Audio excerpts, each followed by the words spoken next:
రాజమౌళి అనని దర్శకుడు, అంటే గొప్ప దర్శకుడు, ఇండియన్ సినిమాల్ని ఒక స్థాయికి తీసుకెళ్లిన దర్శకుడు జక్కన్న అని చెప్పేసి కూడా మాట్లాడుతూ ఉంటారు. ఆయన ఫస్ట్ సినిమా వచ్చేసి స్టూడెంట్ నెంబర్ 1.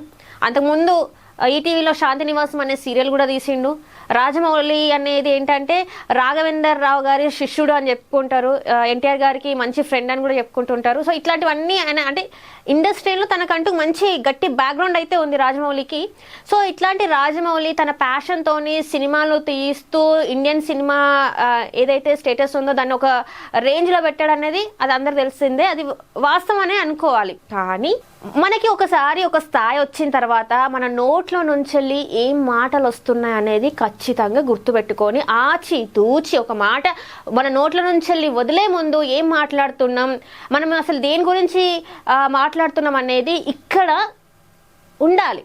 మన విజయాన్ని చూసి నలుగురు ఇన్స్పైర్ అయిపోయి అరే పలానా వ్యక్తిని చూసి నేర్చుకోవాలనిపించుకోవాలి, కానీ అమ్మో ఒక మనిషి సక్సెస్ అవ్వగానే వాడికి ఈగో వచ్చేసిందని చెప్పేసి ఎక్కడ ఎవరు అనుకోవద్దు మనల్ని చూసి. ఇప్పుడు రాజమౌళి గారి విషయంలో అదే జరిగిందని అనిపిస్తుంది. ఎందుకంటే రాజమౌళి గారు చాలా సినిమాలు తీసిండ్రు, అంటే చాలా అంటే హై బడ్జెట్ సినిమాలు, చాలా హై బడ్జెట్ సినిమాలు తీసి 3 సంవత్సరాలకు ఒక సినిమా రిలీజ్ చేస్తూ 4 సంవత్సరాలకు ఒక సినిమా రిలీజ్ చేస్తూ కోట్ల బడ్జెట్తోనే సినిమాలు తీసిండ్రు. అందరు కూడా బాగా ఎంజాయ్ చేసిండు ఆయన సినిమాల్ని. ఫస్ట్ నుంచి కూడా చూసుకుంటే ఒక కమిడియన్ని హీరోగా పెట్టి మర్యాద రామన్ అనే సినిమా తీసిన అది ఎంత పెద్ద హిట్ అయిందో మనం అందరూ చూసిందే. ఈగతోని అసలు స్టోరీలో ఈగతోని కూడా సినిమా తీయడం అనేది మామూలు విషయం కాదు. ఆయన కూడా ఆ ఈగతోని సినిమా తీసి అందరిని మెప్పించిండు, అంతా బాగుంది. కానీ ఇప్పుడు ఏదైతే మహేష్ బాబు గారితోనే ఒక సినిమా వారణాసి అనే సినిమా తీస్తున్నారు, ఆ గ్లోబల్ ట్రాటర్ అని చెప్పేసి ఒక ఈవెంట్ని ఆయన చేయడం జరిగింది. అందులో తను మాట్లాడిన మాటలు దేవుళ్ళ గురించి, సనాతన ధర్మం గురించి మీకు నమ్మకాలు లేకపోతే మీ నమ్మకాలతోనే వేరే వాళ్ళకి పట్టింపు లేదు. అసలు ఫస్ట్ థింగ్ మీ నాన్నగారు ఏదైతే మాట్లాడినరో అది అక్కడికి వదిలేస్తే సరిపోయేది. మీరు నిజంగా మీకు ఆ గ్లిచ్ వల్ల వీడియో ప్లే అవ్వకపోతే అది ఒక టెక్నికల్ ప్రాబ్లం అంతే. దానికి దేవుడికి టెక్నికల్ ప్రాబ్లంకి లింక్ ఏందో నాకు అర్థం కాలేదు, చాలా మందికి అర్థం కాలేదు. మీకు ఏదైతే ప్రాబ్లం వచ్చిండ్రో అది అందరు కూడా ఫ్యాన్స్ కూడా అక్కడ ఉన్న వాళ్ళు, ఆ ఈవెంట్లో ఉన్న వాళ్ళు అందరూ కూడా కొంచెం ఇబ్బంది పడ్డారు. లైవ్ చూస్తున్న వాళ్ళు కూడా ఇబ్బంది పడ్డారు, చాలా మంది తిట్టుకున్నారు. అదంతా బాగానే ఉంది. మీరు అట్లాంటి మాటలు మాట్లాడే ముందు ఒక్కసారి ఆలోచించాల్సింది. ఎందుకంటే మీ సినిమాలన్నీ కూడా నేను ఒక ఇంటర్వ్యూలో చూసిన, మీరు ఒకటి చెప్పిండ్రు, అంటే మన పురాణాలలో ఒక్కొక్క క్యారెక్టర్ది ఒక్కొక్కటి ఉంటుంది అని చెప్పేసి మాట్లాడినరు. సో అప్పుడు అందరూ ఏమనుకున్నారంటే మీకు దేవుడు అంటే చాలా నమ్మకం ఏమో అని అనుకున్నారు. చాలాసార్లు మీరు కూడా చెప్పిండ్రు నేను ఒక హిందువుని, ఫస్ట్ టైం హిందూ అని చెప్పేసి కూడా చెప్పడం జరిగింది. మరి ఎందుకు ఇట్లాంటిది, నాకు దేవుడి మీద పెద్దగా నమ్మకం లేదు, హనుమంతుడు వెనుకుండి నడిపిస్తాడని మీ నాన్నగారు అన్నప్పుడు మీరెందుకు అట్లా ఇదేనా నడిపించేది అంటే కోపం వస్తుంది. కొన్నిసార్లు మనము దేవుణ్ణి గుడికి వెళ్ళినప్పుడు అడుగుతాం, ఎందుకయ్యా నాకు ఇట్లాంటి కష్టాలు ఇస్తానో, ఎందుకు ఇట్లా నన్ను బాధ పెడుతున్నావు అని చెప్పేసి గుడిలో ఆయన మీద కొంత హక్కు ఉన్నట్టు మనం మాట్లాడతాం. అది వేరు. అది నువ్వు టెంపుల్కి వెళ్ళినప్పుడు నీకు బాధ వచ్చినప్పుడు నువ్వు మాట్లాడడం అది వేరు. కొన్ని కోట్ల మీరు ఈవెంట్కే 15 కోట్లు ఖర్చు చేసి ఆ ఈవెంట్ని చేసిన అని చెప్పుకుంటారు కదా, మరి అంత పెద్ద ఈవెంట్లో ఇట్లాంటి మాటలు మాట్లాడు సభ అనిపిస్తుందా మీకు? కరెక్ట్ అనిపించిందా? దేవుని గురించి మీరు దేవుని కోసం సినిమాలు తీస్తూ వారణాసి అంటే సినిమాకి టైటిల్ పెట్టి ఇట్లాంటి మాటలు మాట్లాడడం కరెక్ట్ అనిపిస్తుందా? ఇప్పుడు చూసిండ్రా ఎన్ని కేసులు ఉన్నాయో అన్ని కేసులు వేసిండ్రు. ఆయన ఇంకో కొంతమంది మాట్లాడుతుంది ఏంటంటే మీరు ఇది కావాలనే మాట్లాడిండ్రు, సినిమాకి హైప్ దేవడానికి, నలుగురు నోట్లకు వెళ్ళడానికి ఇది ఒక కాంట్రవర్సీ క్రియేట్ చేసిండ్రు. రేపటి రోజున 2027 మరి 2026 మరి మీ సినిమా ఎప్పుడు వస్తుందో తెలియదు, కానీ అప్పటి దానికోసం ఇప్పుడు ఇంత చేస్తున్నారు నలుగురిలో నానడానికి సినిమా గురించి ఎందుకంటే ఈవెంట్ తర్వాత మళ్ళీ షూటింగే ఉంటుంది ఖచ్చితంగా, మళ్ళీ ఇంకేమి ఈవెంట్లు ఉండవు. సో మర్చిపోకుండా ఉండడానికి ఇట్లాంటిది మీరు ఒక స్టంట్ చేసినని కూడా మస్తు మంది మాట్లాడుతున్నారు. మన దేశంలో హిందుత్వానికి ఒక ప్రత్యేక స్థానం ఉన్నది. దేవుళ్ళు మనము కర్మ సిద్ధాంతాన్ని నమ్ముతాం, ధర్మ ప్రకారం పోవాలని అనుకుంటాం. సో ఇట్లాంటివన్నీ ఉన్నప్పుడు ఖచ్చితంగా ఆచితూచి మాట్లాడాలి. వేరే మతం వాళ్ళు ఇట్లాంటివి మాట్లాడితే ఏమవుతుందో మనం కొన్ని సంఘటనలు చూస్తున్నాం. సో అట్లాంటిది కాకుండా చూసుకోండి.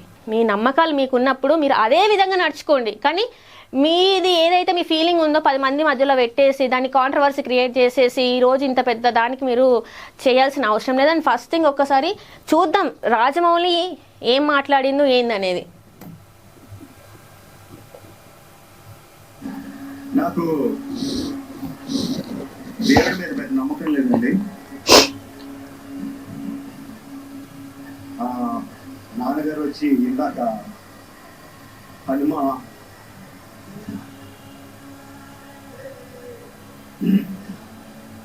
వెనకాల ఉంటాడు, గుండె దగ్గర నడిపిస్తాడు అని చెప్పారు. ఆయన అయితే కోపం వచ్చింది, ఇదేనా నడిపించేదని. కొన్నిసార్లు మనం అనుకున్నట్టు జరగవు కదా, ఎందుకు అంత అదైపోయింది, ఒకటేసారి డీలా పడిపోయి నాకు దేవుడు అంటే నమ్మకం లేదు, ఇదే నా వెనుకుండి నడిపించడం హనుమ అంటే అని చెప్పేసి మాట్లాడడం. ఈ రెండు పదాలు, ఈ రెండు సెంటెన్స్ ఏవైతే మీరు మాట్లాడినరో ఎంత కాంట్రవర్సీ క్రియేట్ చేసిందంటే, మీ మీద మీరు బాహుబలిలో దున్నపోతోనే కావచ్చు, అది ఏదైతే ఒక హ్యూజ్ ఉందో దాంతో ఫైట్ చేసిన దాని మీద కూడా ఈరోజు కేసులు పడ్డాయి. అండ్ గతంలో కూడా కొన్ని వీడియోస్ ఈయన మాట్లాడినే ఉన్నాయి, అవి ఎవరికి తెలియదు. కానీ ఈ ఇన్సిడెంట్తోనే బయటకి చాలా వీడియోస్ అయితే వచ్చినాయి. అండ్ ఈ వీడియో మీద చాలా మంది ప్రముఖులు స్పందించిండ్రు. కైకాల సత్యనారాయణ కూడా ఒక్కసారి ఒక ఇంటర్వ్యూలో ఆయన ఇదే మాట్లాడిండు, ఇప్పుడున్న డైరెక్టర్స్ చాలా వరకు డబ్బుల కోసమే సినిమాలు తీస్తున్నారు అని చెప్పేసి అనమాట, కోట్లు పెట్టి డబ్బులు పెట్టి సినిమాలు తీస్తున్నారు, ప్రజల మీద ఆ భారాన్ని వేస్తున్నారు అని చెప్పేసి కూడా చెప్పడం జరిగింది. సో దీని మీద ఇప్పుడు ఈ వీడియో మీద చాలా మంది ప్రముఖులు స్పందించారు. చీకోటి ప్రవీణ్ కుమార్ గారు, తను బీజేపీ లీడర్. జై శ్రీరామ్. మదమెక్కిన ఏనుగు మురిక్కాలు పడ్డదంట, ఆ తరంగా ఉంది మన ఎస్ఎస్ రాజమౌళి కథ. ఇవాళ ఎంతో మంది ఎస్ఎస్ రాజమౌళిని ఒక అద్భుతమైన డైరెక్టర్ అని చెప్పి అందరూ కూడా అభిమానిస్తారు. కానీ మొన్న ఒక స్టేట్మెంట్ తోటి ఇవాళ హిందూ సమాజంలో ఒక తీవ్రమైన వ్యతిరేకత వచ్చింది. మరి ఎస్ఎస్ రాజమౌళి, నేను కూడా ప్రశ్నిస్తున్నా, నువ్వు దేవుడిని నమ్మకపోతే నమ్మకు, మరి నీ ప్రతి ఒక్క సినిమాకి ముందు పెద్ద ఎత్తున పూజ చేసి మరి ప్రారంభోత్సవం చేస్తావు కదా, మరి నువ్వు నమ్మనప్పుడు ఎందుకు చేస్తున్నావు? ఆల్రెడీ అందరు విమర్శిస్తున్నారు, దేవుని కథలతోటి నువ్వు అడగోళ్ళు డబ్బులు సంపాదించినావు అని చెప్పి. మరి వాస్తవమే కదా. మరి ఈ హిందూ సమాజం నీ యొక్క సినిమాలను చూడకపోతే ఓన్లీ నాస్తిక కుక్కలతోటే నువ్వు సినిమా చెయ్యి, ఓన్లీ నాస్తిక కుక్కలనే అలౌ చేయి నీ సినిమాలకి. మరి హిందువులు సినిమా చూడకపోతే నీ బతికేమైతుంది, నువ్వేమవుతావు అనేది కూడా ఆలోచించాలి. నీ బాహుబలిలోనే చెప్పినావు కదా, అహంకారంతో విర్రవీగే బల్లాల దేవ లాస్ట్కి ఎట్లా పతనమైందో నువ్వే చూపించినావు కదా. మరి అలా నువ్వు కూడా అదే అహంకార ధోరణితో పోతే మాత్రం నీ పతనం కూడా ఖాయమని చెప్పి ఈ సందర్భంగా తెలియజేస్తూ, మరి హిందువుల మనోభావాలని కించపరిచే విధంగా ఎవరైనా ప్రయత్నం చేస్తే మాత్రం బిడ్డ బాగుండదు. మరి దానికి చాలా రకాలుగా నువ్వు సమస్యలు ఎదుర్కోవాల్సి వస్తుందని చెప్పి సందర్భంగా తెలియజేస్తూ, మరి వెంటనే నువ్వు హిందూ సమాజానికి క్షమాపణ చెప్పాల్సిన తరుణం ఇది. లేదంటే నువ్వు ఒక హిందూ ద్రోహిగా, విద్రోహిగా ఈ సమాజంలో మిగిలిపోతావు. నీ ఎంత టాలెంట్ ఉన్నా కూడా పనిచేయదు. ఎందుకంటే ఒకసారి హిందూ సమాజం విద్వేషిస్తే నీ బ్రతుకు హీరో నుంచి జీరో అవుతుందని ఈ సందర్భంగా తెలియజేస్తూ వెంటనే నువ్వు క్షమాపణ చెప్పాలని చెప్పి నేను డిమాండ్ చేస్తున్నా. జై శ్రీరామ్.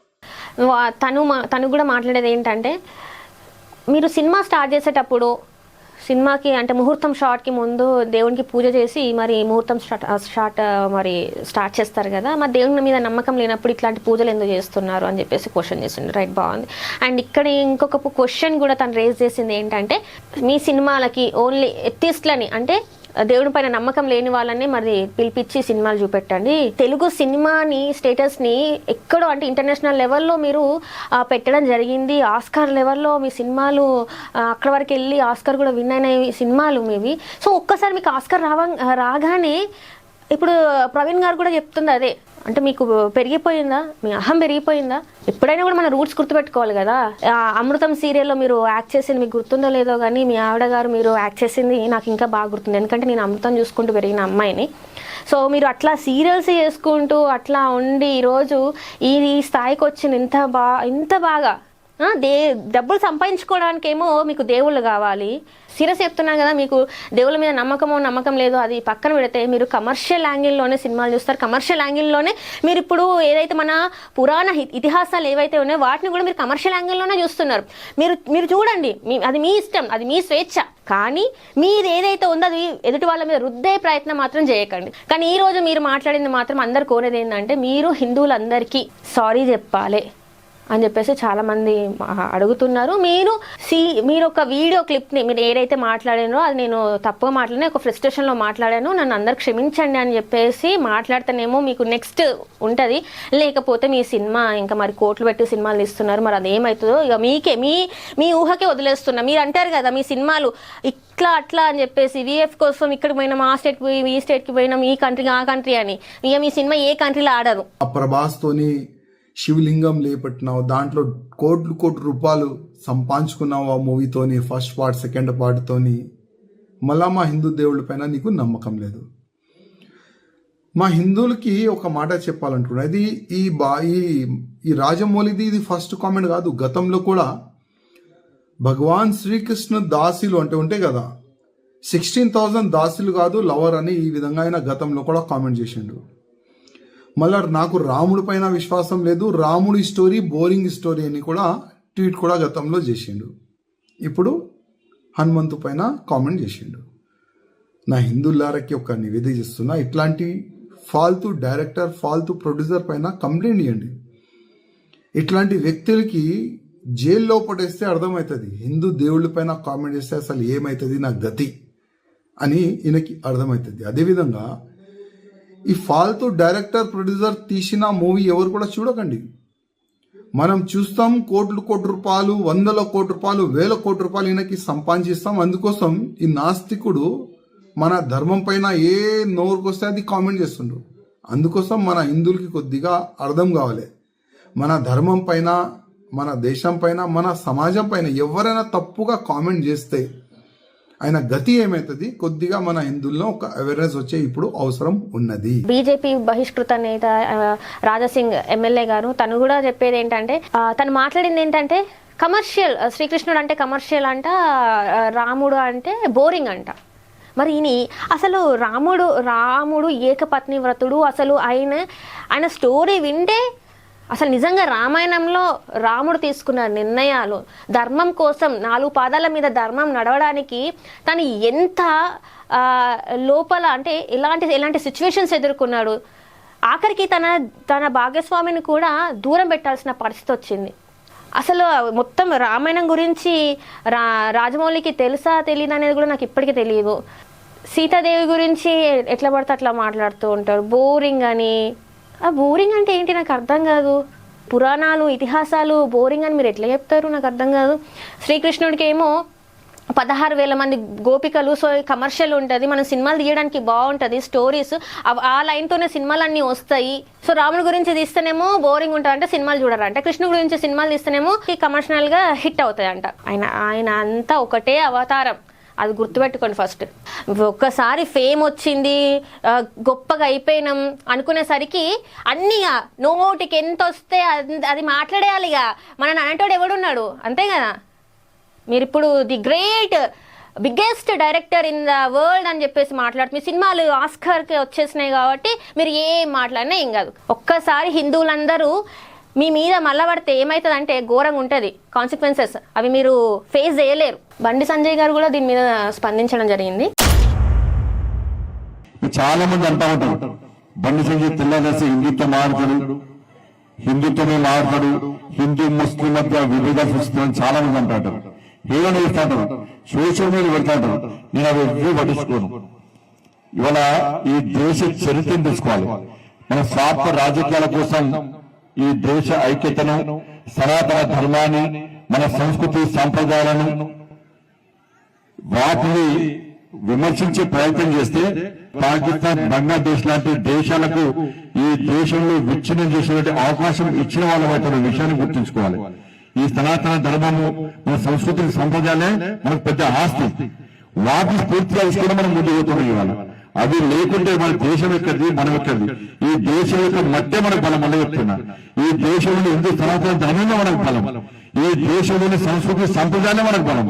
వాటి వలనే ఈ దేశంలో ప్రజలకు ఐక్యత వస్తున్నది. ఈ దేశం సంఘటితం ముందు పోతున్నది. ఇలా పాకిస్తాన్ అనే దేశాలు వస్తూ కూడా అందరం ఏకతాటిపై వస్తున్నారు.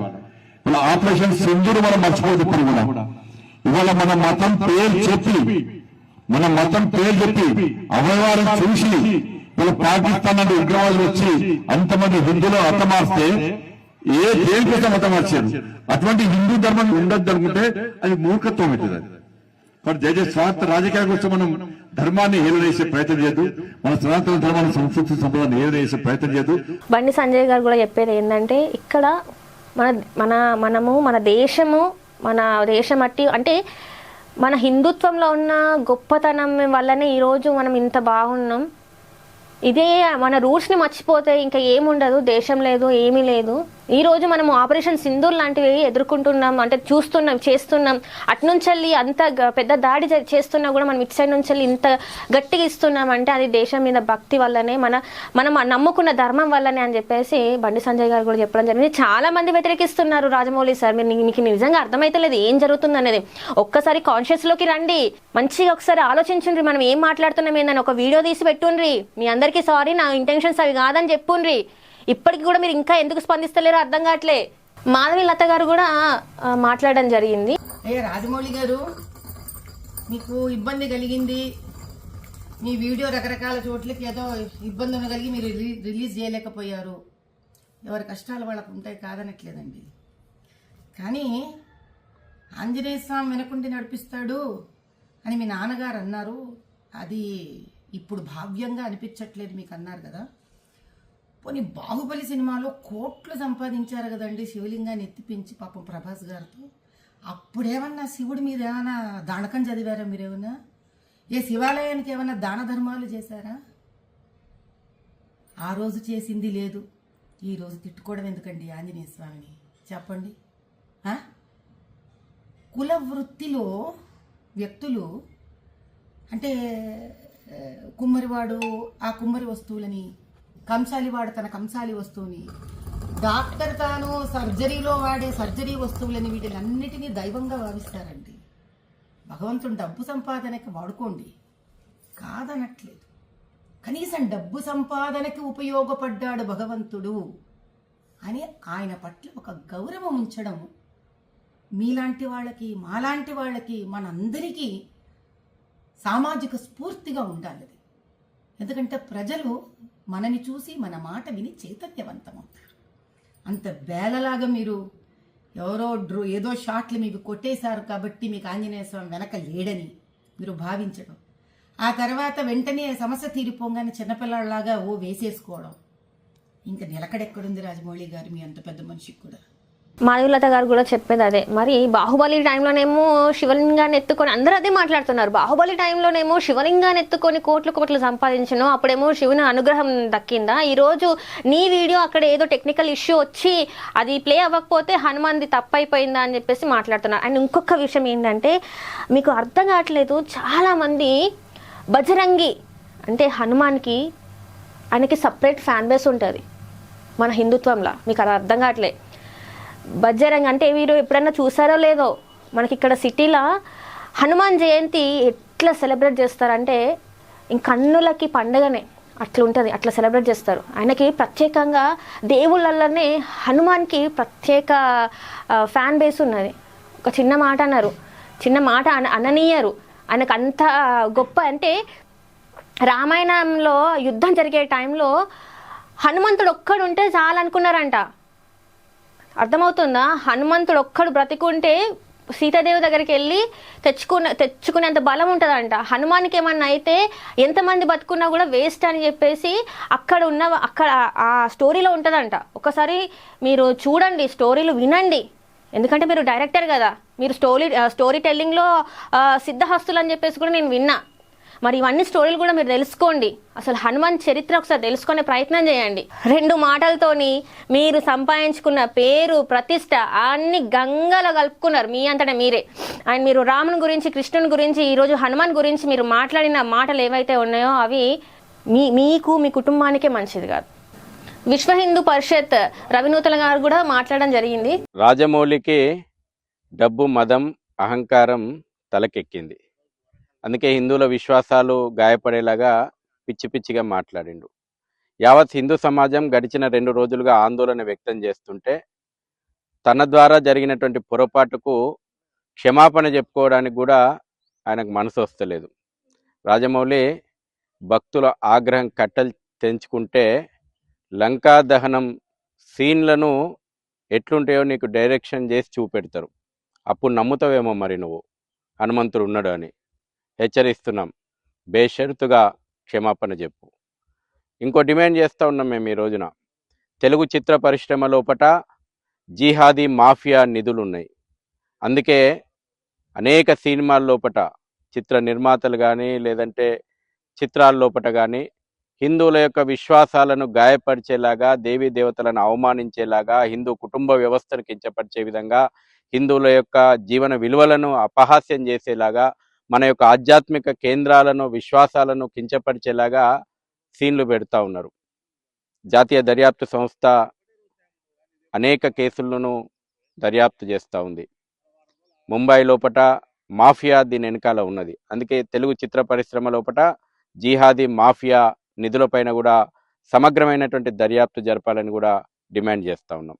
విశ్వ హిందూ పరిషత్ రవి గారు మాట్లాడింది కూడా అంటే ఈ జిహాద్కి సంబంధించిన ఎవరైతే వీళ్ళు ఉన్నారో వాళ్ళు పెట్టుబడులు ఉన్నాయి, అందుకే ఇట్లాంటివన్నీ జరుగుతున్నాయి. అండ్ ఇంకొకటి ఏంటంటే మదం ఎక్కిపోయింది రాజమౌళి గారికి అని చెప్పేసి ప్రతి ఒక్కరు అదే మాట మాట్లాడుతున్నారు. సో ప్లీజ్ మీరు ఇప్పటికైనా మీరు కాన్షియస్లోకి వచ్చి మీరు క్షమాపణ చెప్పండి. ఎందుకంటే మీకు ఒక విషయం అర్థం కావట్లే. మీరు ఇక్కడ నుంచి వెళ్ళి ఒకవేళ వాళ్ళు చెప్పినట్టు లంక దహనం లాంటి సీన్లు క్రియేట్ అయినాయి అనుకోండి, మీరు ఈ రాష్ట్రం ఆ రాష్ట్రంకి పోయడానికి కూడా లేదు. ఎందుకు అది మీకు కూడా తెలుసు. ఎందుకంటే మీ సినిమా అన్ని భాషలల్లో రిలీజ్ అవుతుంది. ఎక్కడైనా కూడా ఇప్పుడు మీకు వ్యతిరేకతనే వస్తుంది. ఇక్కడన్నా సౌత్ స్టేట్లో కొంచెం మీరు అట్లా ఇట్లా ఉండొచ్చు, కొంచెం మీ మీదకి దాడులకైనా కొంచెం మీరు ఉండొచ్చు, కానీ మీరు నార్త్ సైడ్ పోతే మాత్రం ఇంక అంతే మీరు. ఎందుకంటే మీరు ఇప్పుడు ఇండియాలో మీ మాటలు వెనక్కి తీసుకోకపోతే మీరు ఇప్పుడు ఇండియాలో ఉండలేని పరిస్థితి. మీరు అది అర్థం చేసుకొని మీరు మంచిగా ఎవరినన్నా నిపుణుల సలహా తీసుకొని మీరు అందరికీ క్షమాపణ చెప్తే మంచిది. మన హిందుత్వంలోని దేవుళ్ళని చాలామంది సినిమాల కోసం వాడుకొని, వాళ్ళ స్వలాభం కోసం వాడుకొని డబ్బులు మాత్రం భారీగా సంపాదించుకుంటారు. మీరు మాట్లాడేటప్పుడు ఒక స్టేజ్ మీద మాట్లాడుతున్నాం, మనల్ని 10 మంది చూసి ఇన్స్పైర్ అవుతున్నారు, మనం ఇన్స్పిరేషన్గా ఉన్నాం అనుకున్నప్పుడు ఖచ్చితంగా మీ మాటలు ఆచితూచి ఉండాలి. మీరు ప్రిపేర్ అయ్యి మాట్లాడాలి. ఎవరన్నా అడిగినప్పుడు కూడా చాలా ఆలోచించి సమాధానాలు చెప్పాలి. ఎందుకంటే మీరు నెక్స్ట్ జనరేషన్కి ఇప్పుడున్న జెన్జీ కిడ్స్ చూస్తేనే అర్థమవుతుంది మన దేవుళ్ళకి వాళ్ళు ఎంత విలువిస్తున్నారు, ఎంత విలువనియట్లేదు, ఎట్లాంటి వాటికి వాళ్ళు చాలా నెగిటివ్ థింగ్స్కి వాళ్ళు తొందరగా అట్రాక్ట్ అవుతున్నారు. మీలాంటి వాళ్ళు ఇట్లా మీరు ఒక సెన్సేషనల్ డైరెక్టర్ అని చెప్పేసి ఈరోజు ఇట్లా మాట్లాడితే ఇంకేమున్నది? వాళ్ళు నెక్స్ట్ వాళ్ళ కెరియర్ ఎట్లుంటుంది, వాళ్ళు ఆలోచించే విధానం ఎట్లుంటుంది? ఇప్పటికే లవ్ జిహాద్ అని చెప్పేసి ఎంతమంది అమాయకులు బలైతారు. మన ఇతిహాసాల మీద, మన సాంప్రదాయాల మీద నమ్మకం లేని వాళ్ళు ఇట్లాంటి వాళ్ళు చేస్తున్నారు. మనం చూసినాం ఢిల్లీలో ఎంత పెద్ద ప్రమాదం, ఎంత పెద్ద బాంబ్ బ్లాస్ట్ అయింది, ఎంతమంది ప్రాణాలు కోల్పోయినరు. వాళ్ళు అంటున్నారు నువ్వు రాజమౌళి కాదు బికారి మౌలివా అని. మంచిగా ఉన్నదా ఇప్పుడు ఈ మాటలన్నీ అనిపించుకోవడం? మంచిగా ఉన్నదా? ఆస్కర్ లెవెల్కి పోయినావు కదా, ఒక్కటేసారి పాతాళంలోకి పోయినావు. చాలా అంటే చాలా మంది మీ పైన కోపంగా ఉన్నారు. నన్ను క్షమించండి అని చెప్పేసి ఒక వీడియో తీయండి. ఎందుకంటే మీ సినిమా ఇక్కడ పుట్టింది, మన గడ్డ మీద పుట్టింది. మీరు తీసేవి కూడా తెలుగు ఇతిహాసాల గురించి, సాంప్రదాయాల గురించి, సంస్కృతి గురించి తీస్తున్నారు కాబట్టి, దీని మీద మీరు డబ్బులు దండుకుంటున్నారు కాబట్టి మీరు ఇట్లాంటి మాటలు మాట్లాడడం అస్సలు సబబు కాదు. ఇప్పుడు మీరు మాట్లాడిన రేపు ఇంకెవరో మాట్లాడతారు. సో ఇది ఇక్కడ దీంతోనే స్టాప్ అవ్వాలంటే మీది ఖచ్చితంగా మీరు ఎంత పెద్ద డైరెక్టర్ అయినా కావచ్చు, మీ మనసులో ఎంత బాధ అయినా ఉండవచ్చు, కానీ కొన్ని సందర్భాలల్లో మన నోరు ఎంత దగ్గర పెట్టుకొని మాట్లాడితే మంచిది అనేది ఇప్పుడు ఇది ఒక బెస్ట్ ఎగ్జాంపుల్ అయి ఉంటుంది. మీరు ఇప్పటికైనా స్పృహలోకి వచ్చి మీరు సారీ చెప్తే చాలా మంచిది.